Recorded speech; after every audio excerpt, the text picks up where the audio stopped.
Hey there foodies, and welcome to my channel, Any-Foody's Kitchen, where I make gluten-free treats for you to try. Today we're gonna make a classic pizza. Whether you're gluten-free by choice or by necessity, I've got you. Let's make some pizza. Here's what we'll need for today's recipe. 2 tablespoons of sugar, 2 teaspoons of yeast, and 2 cups of warm to hot water. 2.5 cups of gluten-free flour. I like to use Red Mills. 1 tablespoon of psyllium husk. 1 teaspoon of baking powder. And 1 teaspoon of garlic salt. And finally, 2 tablespoons of oil. For your toppings, go as crazy as you like. I'm using some pepperoni, shredded cheese, and freshly cut basil. Do keep in mind the more you put, the longer it'll take to cook and the more weight you're gonna put on your dough. In your water container that you have, we're going to mix in our sugar. Make sure to mix it thoroughly so that all the water and sugar are combined. Now we're gonna add in our yeast slowly.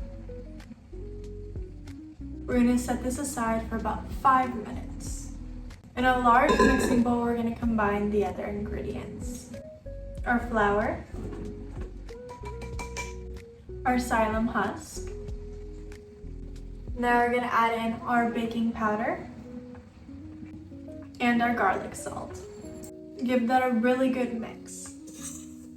Now a little secret ingredient that I like to add into my pizza is dried cilantro. Again, let's give it a good mix. For my stand mixer, I will be using this tool, my dough kneader, and I will be mixing it on medium the entire time, slowly adding in everything else. Slowly start incorporating the yeast mixture we had before, and at the same time, we're gonna add in all our oil. Slowly mix it until you come to a firm-like dough. Bring the dough to a consistency where you can barely touch it and it doesn't stick to your fingers. Unlike normal dough, this dough is going to be sticky and very squishy. You don't want to overwork it. You can add in a little bit of flour if the flour didn't fit to the consistency. Place your dough on an oiled surface or in a bowl. We're going to cover it in saran wrap loosely so it still has room to grow. And set aside in a dark space for 50 minutes. Or you can let it sit overnight if you have the time. I, however, do not because I will be using this for dinner. We're gonna take parchment paper and sprinkle flour on top.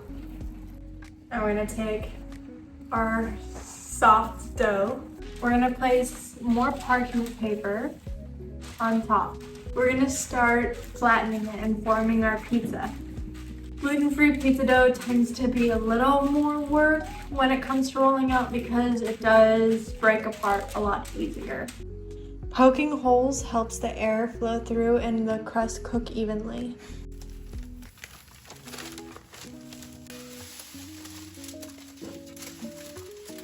I have some freshly made marinara sauce. I'm gonna go fairly heavy on it. You can use mozzarella. I'm personally using just cheddar cheese shredded. I typically do use mozzarella. I just don't have it with me today.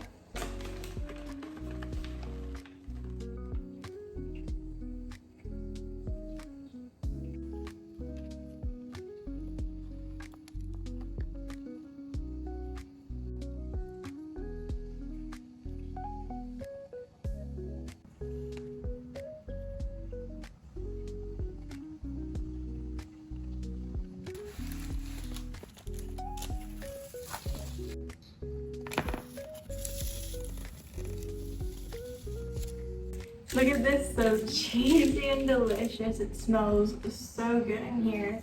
I'm ready to start cutting this up.